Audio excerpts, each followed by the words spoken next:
મિત્રો આ વિડીયોની અંદર તમને દરેક પ્રશ્નોના જવાબ મળશે એટલે તમારે પ્રશ્નો શોધવાની કાંઈ જરૂર નહીં પડે। એટલે આ વિડીયોને અહીંયા જ તમે આ પેપર જે છે તૈયાર કરી દેશો તો કાલે પરીક્ષામાં તમને કોઈ જ તકલીફ નહીં પડે, બરાબર। તો આ વિડીયો ખાસ જોઈ લેજો। ચેનલ પર તો ચેનલને સબસ્ક્રાઈબ કરી દેજો, કારણ કે તમને આવા દરેક ઉપયોગી વિષયના પેપર સોલ્યુશન સૌપ્રથમ મળતા રહે। પ્રશ્ન નંબર 1ની વાત કરું વિદ્યાર્થી મિત્રો, તો 8 પ્રશ્નો જે છે એ વિકલ્પો છે, પહેલાં એ આપણે જોઈ લઈએ। बेटी तितली बनकर क्या करना चाहती है, बराबर। तो तमने ये ऑप्शन आपे छे कि हवा को चूमना चाहती है, धरती पर चमकना, उजियारा करना के दुनिया को समझना। तो एनी भाषा में आपणे शुं लखीशुं? उजियारा करना। ओके। कुएं की चोरों और उन्हीं ऊंची भूमि को क्या कहते हैं? तो कुएं की जे चारों ओर बनी ऊंची भूमि होय, बराबर है, एने आपणे शुं कहीए? तो जगत, बावड़ी, पहाड़ी के बैठक। तो शुं आवशे? बावड़ी। त्यारबाद त्रीजो प्रश्न है, धरती की शान कविता में पंडित भरत व्यास जी जाने माने क्या थे? तो चित्रकार थे, गीतकार थे, संगीतकार के कलाकार। तो आ तमे आखो पाठ आपणे चलावेलो छे, तमने खबर होवी जोईए। आनो आंसर तमारे कमेंट करवानो छे, बराबर, एकदम इजी है। चलो चौथो प्रश्न, तानाजी ने अपने आप को शिवाजी का क्या बताया? तो मित्र बताया, स्वामी बताया, भाई बताया के दास बताया? तो आपणो आंसर शुं आवशे? दास। मुस्कान में मोती इकाई का प्रकार है, तो आनो प्रकार कयो छे? मुस्कान में मोती तो चुटकुले है, कहानी, वाद विवाद और कविता। तो अहीं विद्यार्थी मित्रों जवाब शुं आवशे? चुटकुले। सही शब्द ढूंढिए, तो अहींया साचो शब्द शोधवानो छे। महत्व, शिवलिंग, मोमबत्ती के सम्मिति? तो सम्मिति ना, कारण के सम्मिति जे छे अर्धा लखाय એટલે આ सम्मिति तो खोटું છે।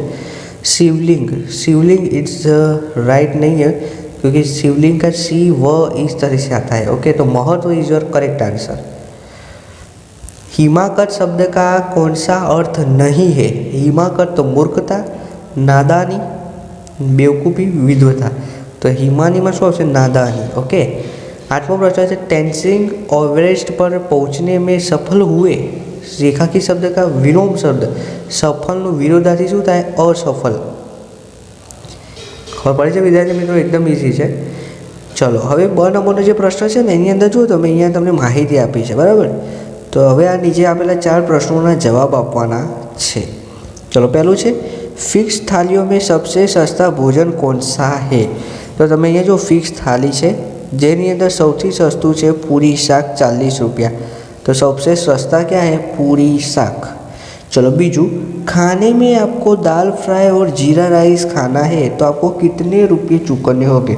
ओके, दाल फ्राई खाવું છે આપણે, તો दाल फ्राई માટે આપણે ક્યાં જવું પડશે? તો તમે અહીંયા જોઈ શકો છો, दाल फ्राई और जीरा राइस कितने रुपये चूकवने पड़ेंगे? जीरा राइस के 40 और दाल फ्राई के यहाँ पे आपको लिखे हुए हैं, आप देख सकते हो, बराबर है। એટલે दाल फ्राईના 40 અને પેલાના 40, એટલે टोटल 120 થશે। अगर आप ग्रीन सलाड, पालक पनीर और पुलाव खाते तो आपको कितने? तो अहीं अपने पालक पनीर ना कितना आवशे? 40। ओके। चलो चौथो प्रश्न है, रुपये 100 दिए तो आपको कितने पैसे वापस मिलेंगे? श्रीखंड पूरी। तो श्रीखंड पूरी के कितने हैं? 65 है, बराबर है। 100 मांथी 65 बात कर दईए एटले आपने जवाब मळशे 35 रुपया। आपने केटला पासा मळशे? 35। हवे विद्यार्थी मित्रों आगळनो क नंबरनो प्रश्न है, तमने अहींया मातृभाषा में अनुवाद कीधो એટલે हिंदी में आपी छे, आनुं गुजराती करवानुं छे। तो हूँ कहूँ ए रीते लखो, परेशभाई खेडूत हता, एमनी पत्नी हिरलबेन नर्स हता।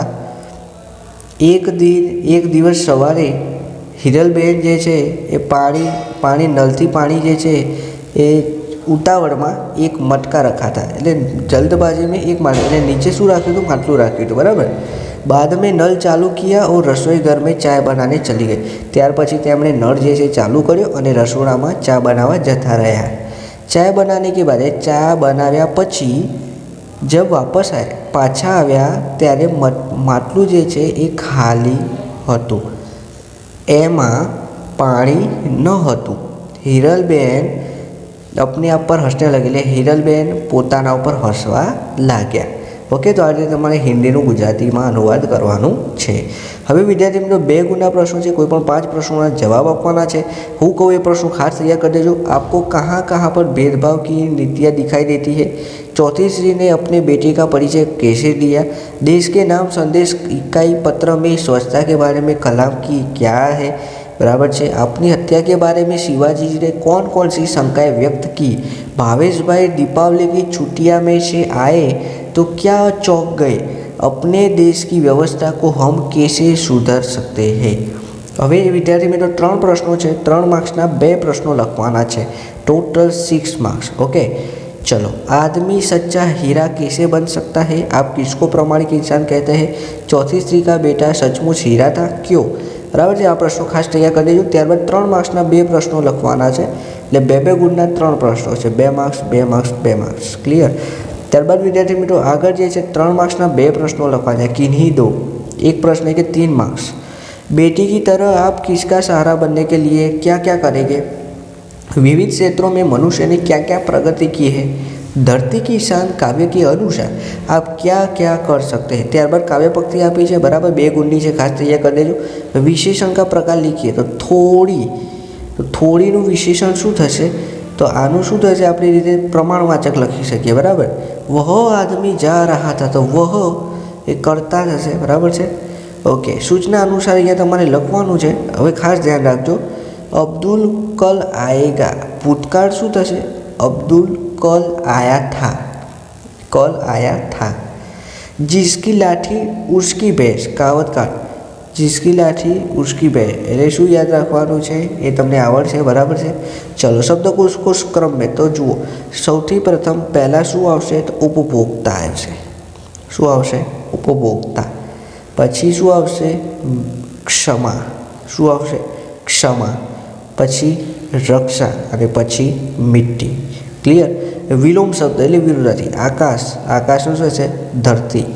ઉજિયારા તો અંધેરા. શબ્દ કા અર્થ ભેદ લીખીએ. ગૃહ અને ગ્રહ. ગૃહ એટલે શું થશે? ઘર થશે, અને ગ્રહ એટલે શું થશે? તો પૃથ્વી. ઓકે, તે રીતે લખવાનું છે. शब्दों को सही क्रम में रखकर अर्थपूर्ण वाक्य बनाइए. तो मेरा चाय राजू को तुमने क्यों? बराबर है. तो आनु अर्थपूर्ण वाक्य आ रीते थशे. मारा राजू, तुमने मेरे राजू को क्यों मारा? ओके, तुमने, बराबर, मेरे राजू को क्यों मारा એટલે આખું વાક્ય આ રીતે થશે. 1000 रखने के तरीके याद. तो याद रखने के 1000 तरीके શું આવશે? આનું આખું પહેલાં શું આવશે? याद रखने के 1000 तरीके. क्लियर? चलो, ત્યારબાદ 6 માર્ક્સનું છે. जीवन में स्वच्छता का महत्व समझाता पत्र લખવાનું છે, 6 मार्क्स. मुहावरे काट दीजिए. हिम्मत न पड़ना, बराबर છે, એ તો તમને આવડશે, એકદમ સહેલું છે. ત્યારબાદ વિદ્યાર્થી મિત્રો અહીંયા તમારે લખવાની છે કહાની, એના 6 માર્ક્સ છે. ત્યારબાદ નિબંધ, ટોટલ 8 માર્ક્સનો નિબંધ છે.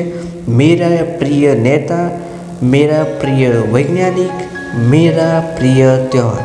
3માંથી કોઈ પણ એક લખવાનું છે. ટોટલ 8 માર્ક્સનો નિબંધ છે. ઓકે વિદ્યાર્થી.